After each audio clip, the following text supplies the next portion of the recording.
Ils ont dit qu'une femme ne doit pas se lever et parler, vous savez, devant des hommes. Et j'aimerais que vous puissiez simplement expliquer cela pour nous. Quand la Bible dit que les femmes doivent rester silencieuses dans l'Église, c'était une situation locale à Corinthe. Ce n'était pas une situation universelle.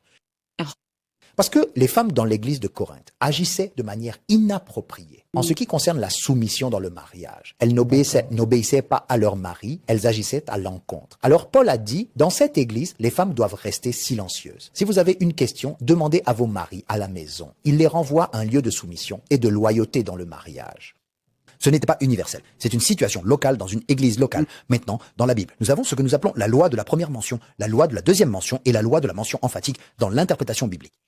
Ce qui signifie que pour qu'un mot dans l'écriture devienne une doctrine de pratique, il doit avoir une corroboration dans 2 ou 3 autres endroits. Maintenant, que les femmes restent silencieuses dans l'église n'est qu'un seul texte de l'écriture. Ce n'est même pas emphatique. Emphatique signifie qu'un chapitre entier est consacré à discuter de la question. Mais ce n'est même pas emphatique. C'est juste une mention en passant. Juste une ligne de mention. Et ils ont construit tout un monde de doctrine autour de cela. Maintenant, soyons honnêtes, les premiers apôtres qui ont prêché l'évangile aux apôtres de Jésus étaient des femmes. Il est ressuscité d'entre les morts. Oui, oui. Les femmes sont des femmes à qui il a dit, allez dire à mes frères que je suis ressuscité. Donc les premiers prédicateurs de la résurrection étaient des femmes. Deuxièmement, je répandrai mon esprit sur toute chair. Vos fils et vos filles prophétiseront. La prophétie là n'est pas prophétie, c'est l'enseignement de la parole de Dieu. Donc les fils et les filles prophétiseront. D'accord, la femme au puits.